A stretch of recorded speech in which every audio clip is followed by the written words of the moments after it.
মুসলমানের এই দেশেতে নাস্তিকদের ঠাঁই নাই, নাস্তিকদের পক্ষে যারা তাদের কোনো রক্ষা নাই। মুসলমানের এই দেশেতে নাস্তিকদের ঠাঁই নাই, নাস্তিকদের পক্ষে যারা তাদের কোনো রক্ষা নাই। এই দেশেতে থাকতে হলে কোরআন মানতে হবে, কোরআন না মানলে সোনার বাংলা ছাড়তে হবে। জোর কদমে সামনে চলো, বজ্র কণ্ঠে আওয়াজ তোলো, সবাই মিলে একই তালে দাও না স্লোগান, নারায়ে তাকবীর, নারায়ে তাকবীর। দিন ইসলাম, দিন ইসলাম, জিন্দাবাদ, জিন্দাবাদ। ইসলামের জন্য দেশের হয়েছে জন্ম, ইসলামের বিরুদ্ধে গেলে দেশ হবে ভিন্ন। ইসলামের জন্য দেশের হয়েছে জন্ম, ইসলামের বিরুদ্ধে গেলে দেশ হবে ভিন্ন। ইসলামের বিরুদ্ধে যারা নিয়েছে অবস্থান, এই বাংলায় ঠাঁই হবে না, যাও ভিন্ন স্থান। জোর কদমে সামনে চলো, বজ্র কণ্ঠে আওয়াজ তোলো, সবাই মিলে একই তালে দাও না স্লোগান, নারায়ে তাকবীর, নারায়ে তাকবীর। দিন ইসলাম, দিন ইসলাম, জিন্দাবাদ, জিন্দাবাদ। আমরা সাহাবায়ে কেরামকে সত্যের মাপকাঠি জানিয়ে সাহাবায়ে কেরামের মতো নবীকে যদি ভালোবাসতে চাই, শুধুমাত্র দিনের কথা পোষায় পোষায়, মাথা মোছায়া মোছায়া আল্লাহ নবী দিনের দাওয়াত দিছে এইটা জানলেই হবে না। আল্লাহর নবী উহুদের ময়দানে রক্ত ঝরাইছে, বারবারে হাতে নিয়েছে, এটাও মাথায় রাখতে হবে। খালি বুঝি মিষ্টি খাওয়ার সুন্নাত, মিষ্টি খাওয়া খাওয়ার শেষে সুন্নাত জোলার মতো খায়, আছে না নাই? সারা বছর খবর নাই কোন ওয়াজিব কাম, কুরবানিটা ঠিকঠাক দিতে হইবে, ফ্রিজ বড়টা কিনে। আমরা মুসলমান, ঠিক কিনা জোরে বলেন? এই হলো আমগো অবস্থা। রোজা রাখি আর না রাখি, ইফতারিটা ঢকের মতো খায়। ইফতারি খাইতে আইসো কা? ইফতারি যদি না খাই, আল্লাহ যখন ধরবে ওই সময় যদি কয় বেটা রোজা রইলি না, ইফতারিটাও করতে পারলি না, তখন উত্তর দেবো কি? এই জন্য ইফতারিটা খায়, আছে না নাই? ও মুসলমান, গরু খাওয়া মুসলমান হলে হবে না। আমাকে একটু জবাব দেন। 30 পারা কোরআন, ঋগ্বেদ, গীতা, বাইবেল, রামায়ণ, তাওরাত, জবুর, ইনজিলের মধ্যে সর্বশ্রেষ্ঠ গ্রন্থের নাম যদি কোরআন হয়, বিশ্বের দরবারে কোরআন যদি সর্বাগ্রে থাকে, most gorgeous, beautiful, helpful, scientist, সব দিক দিয়া কোরআন হলো 1 নাম্বার। এটা সবাই তারা মেনে নিয়েছে। আমাকে জবাব দেন, এই কোরআন আমরা মেনে নামাজ পড়ি, এই কোরআন মেনে আমরা যাকাত দেই, এই কোরআন মেনে আমরা হজ করি, কোরআনের সংবিধান অনুযায়ী আমরা রাষ্ট্র জীবন চালাই। আমাকে জবাব দেন, এই কোরআনের এই কথাগুলো মানলাম, কোরআনে যার একটা পাঠ আছে জিহাদের কথা, এইটা মানার কি প্রয়োজন নাই? জোরে বলেন, আছে না নাই?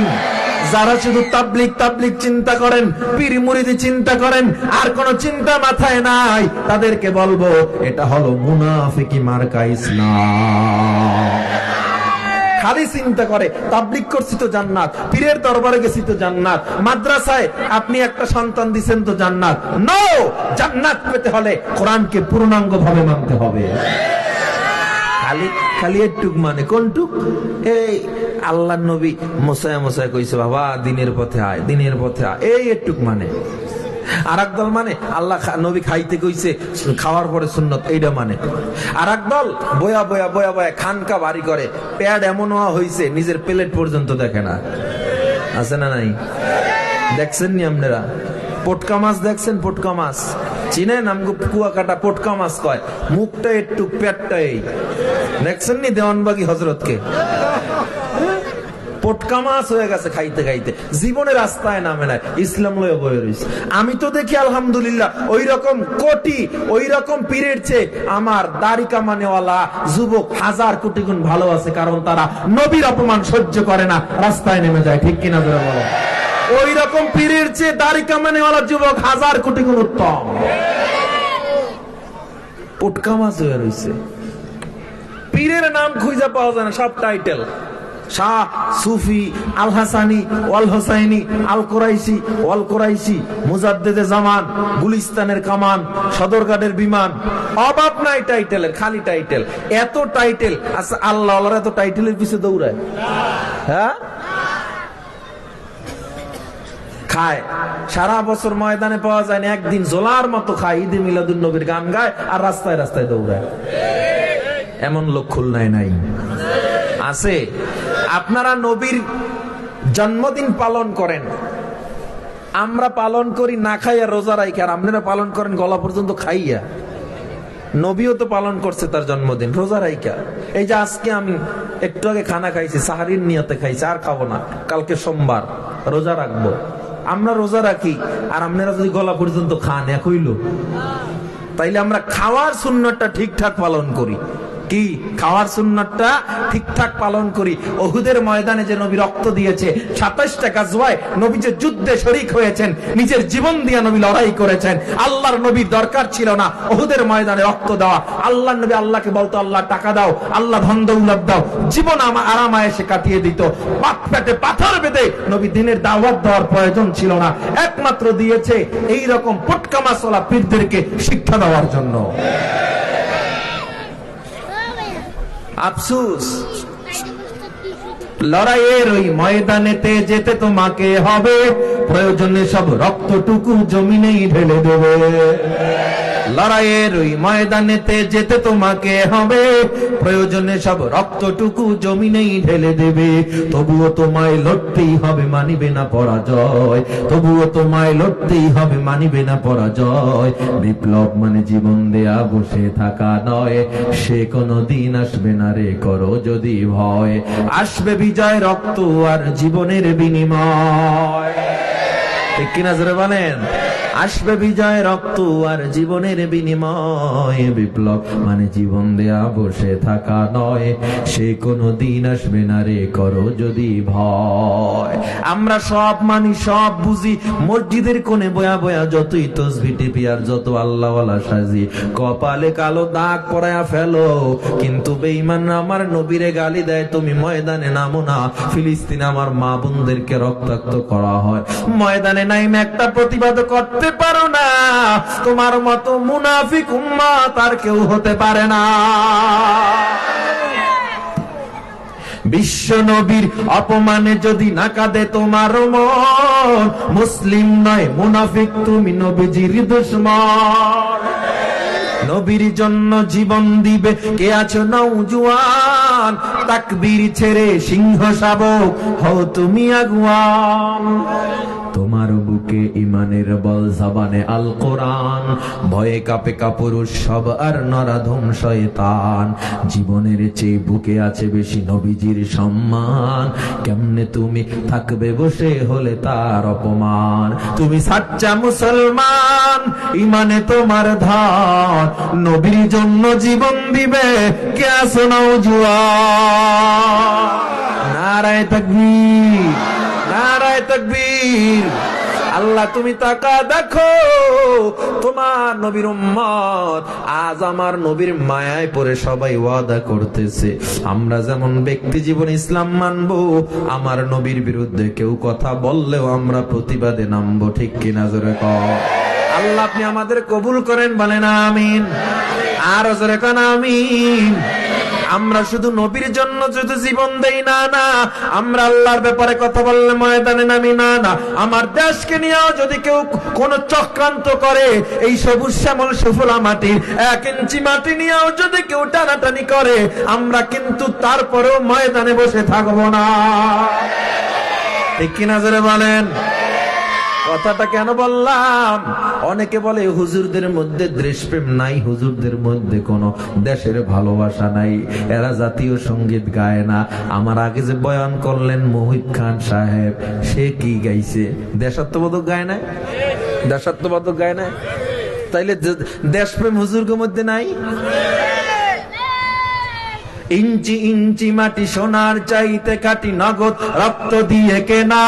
শত্রু বাহানাদার একটি কোনাও তার কেড়ে নিতে কেউ পারবে না। রঙের তুলিতে আকাশ সবুজের ছায়া ঢাকা, সুজলা সুফলা পরিপাটি।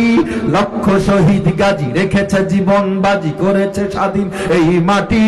বাংলাদেশ আমার বাংলাদেশ, তোমার বাংলাদেশ সবার প্রাণ।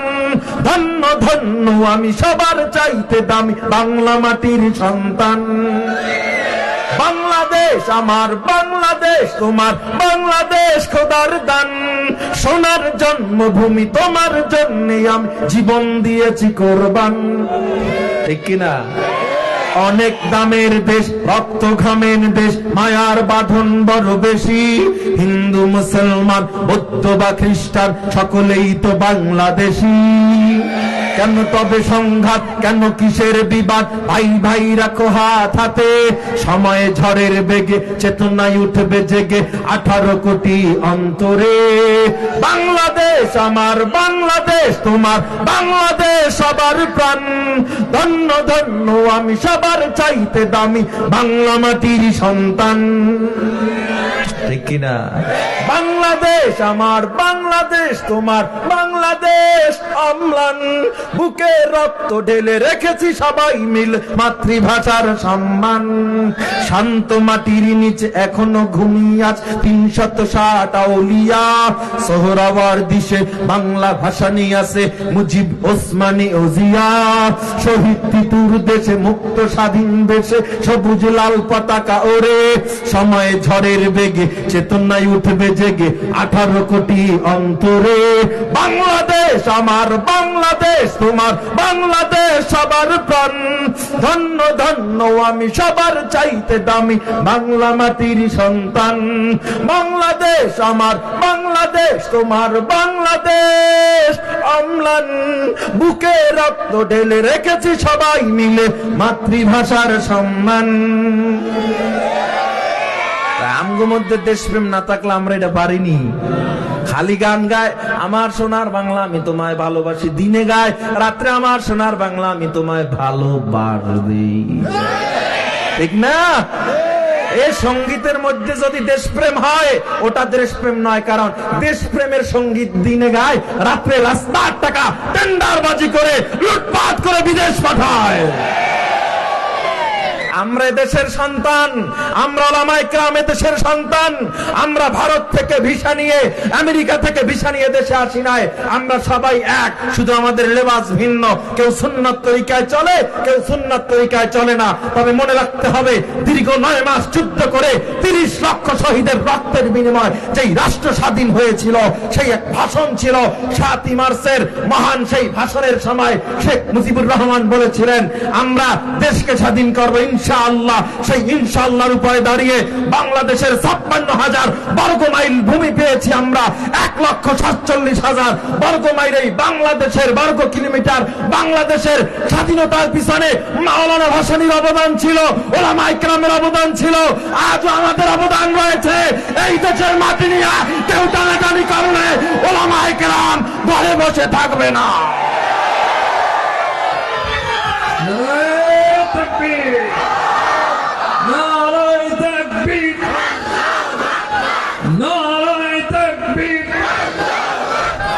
ইসলামের শত্রুরা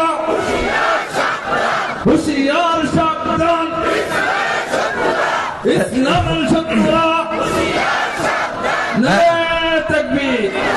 শোনেন, আমরা যদি দেশের জন্য জীবন না দিতাম, এই ভারত উপমহাদেশ একটা সময় একটা নামে ছিল। গোটা উপমহাদেশের নাম ছিল কি? মহাভারত। কি ছিল? আস্তে আস্তে খণ্ডিত হইতে হইতে এই পর্যন্ত আসছে। আমি রাজনৈতিক বা ভৌগোলিক আলোচনায় যেতে চাই না। ইমানের তাগিদে আমার যতটুকু বলতে হয় ততটুকু আমি বলতে চাই। আমরা মুসলমান, আমাদেরকে গাছের শুকনা পাতা মনে করবেন না। আমরা মাদ্রাসার ছাত্ররা, আমরা ওলামায়ে কেরামরা দেশের জন্য যতটুকু করি আলহামদুলিল্লাহ। যারা দেশের টাকা লুটপাট করে 52 বছরেও শ্রমিকের হক ফিরে পেতে পারে নাই, যাদের লুটপাটের কারণে এখনো মজদুর তার টাকা ফিরে পায় না, এখন এখনো দুর্নীতি বন্ধ হয় না, পাসপোর্ট অফিসের দুর্নীতি বন্ধ হয় না, ভূমি অফিসের দুর্নীতি বন্ধ হয় না। এজন্য আমরা চ্যালেঞ্জ করে বলতে পারি, একটা বার যদি নায়েবে নবীদের হাতে ক্ষমতা দেওয়া হয়, 1 বছরে বাংলাদেশ সোনার দেশ হয়ে যাবে। 1 বছরে সোনার বাংলা। কিন্তু আমরা ক্ষমতা চাই না, আপনারাই দেশ চালান, আপনারা পিড়াপিড়ি করেন। আমরা চাই শান্তিতে দেশ চলুক, পিড়াপিড়ি কইরেন না, শান্তি মাথায় রাষ্ট্র চালান।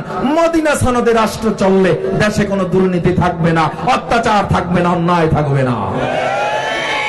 ঠিক কিনা জোরে বলেন? খালি দোষ হুজুর গো দেশপ্রেম নাই। আলহামদুলিল্লাহ আমাদের দেশপ্রেম আছে, আছে না নাই?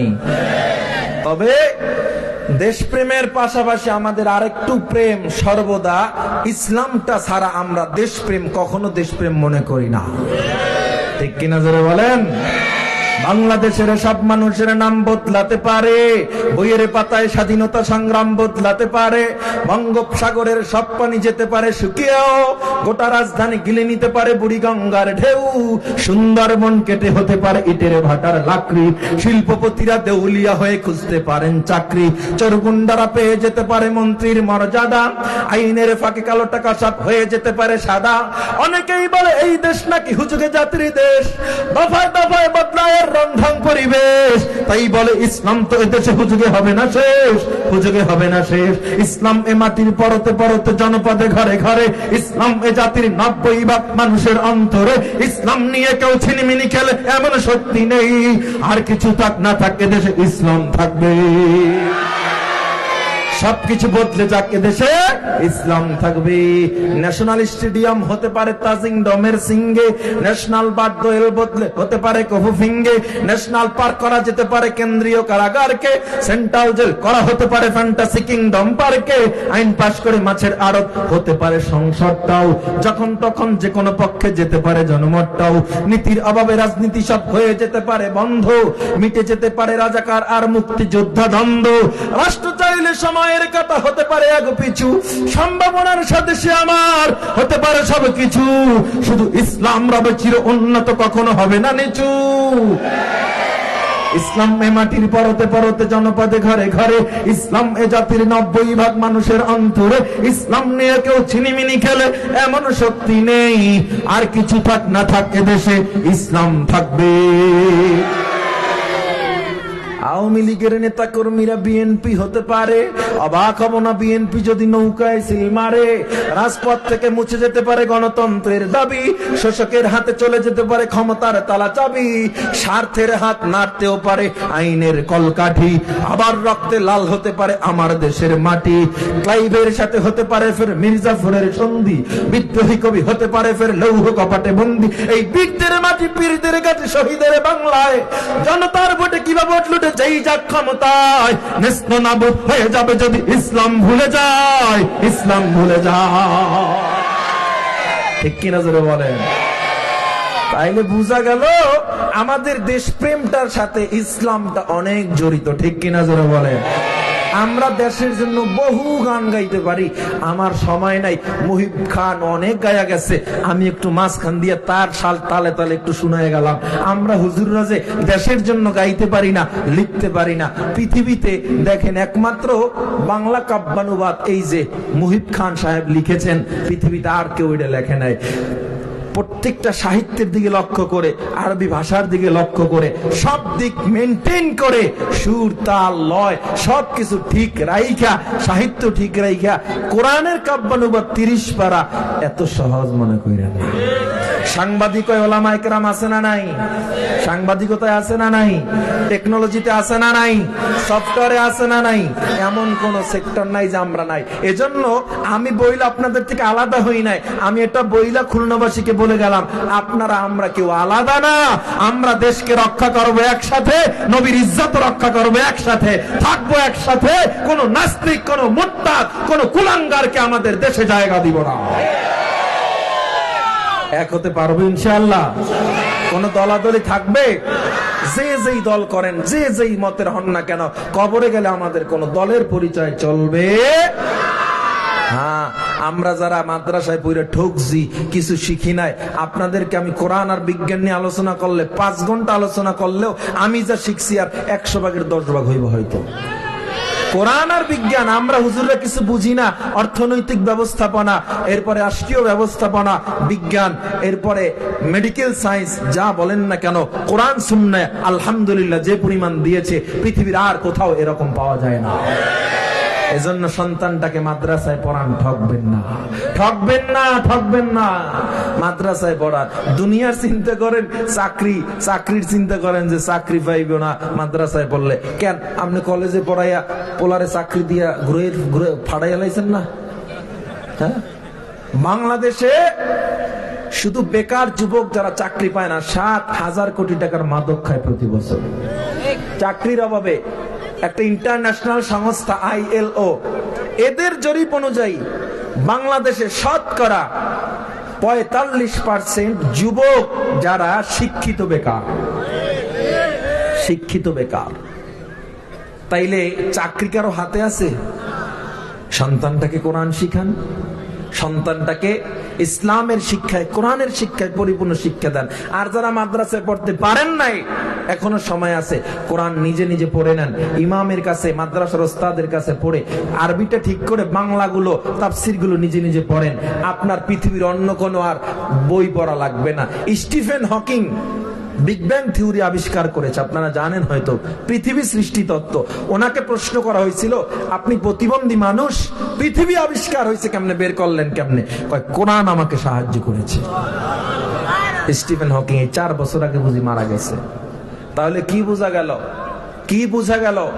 নবীর চরিত্র, নবীর আদর্শে যারা আদর্শবান হবে, নবীর রঙে রঙিন যারা হবে, সাহাবায়ে কেরামকে মেয়ারে হক মেনে যারা চলবে, দুনিয়াতেও ঠকবে না, আখিরাতেও ঠকবে না। আতিউল্লাহ ওয়া আতির রাসূল ওয়া উলিল আমরি মিনকুম। আমরা আল্লাহরে মানবো, নবীকে মানবো। মানার মাপকাঠি হলো কে? সাহাবায়ে কেরাম। আর এই সাহাবায়ে কেরামকে কেমনে মানবো?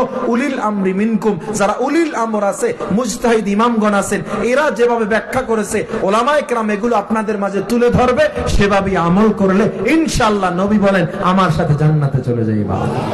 এই 2-1 উঠতেছেন, মোনাজাত না দিয়ে যাইবেন? হ্যাঁ, কেউ লড়াচড়া কইরেন না। এত টাইম আপনারা বসে রইলেন, সুবহানাল্লাহ, 1.5 ঘন্টার ওভার হয়ে গেছে। এত টাইম বসে রইছেন, আর 5-10 মিনিট বসা যাবে না? শেষ ভালো যার, সব ভালো তার। আল্লাহ চায় বান্দা একটু আমার কাছে এই শেষ রাতে ডাক দিক। আল্লাহ বান্দার ডাক ফালাইতে পারেন না। শেষ রাতের তো আল্লাহ কবুল না করে পারে না। কে অভাবে আছেন, কার সন্তান নিয়ে বিপদে আছেন, অর্থনৈতিক ভাবে সমস্যায় আছেন, জীবন ভবিষ্যৎ পরিকল্পনা সফল হতে চান, আল্লাহর কাছে এই ময়দানে বলেন, আল্লাহ কবুল না করে পারবে না। ইনশাআল্লাহ আপনার যত ব্যথা আজকে আল্লাহ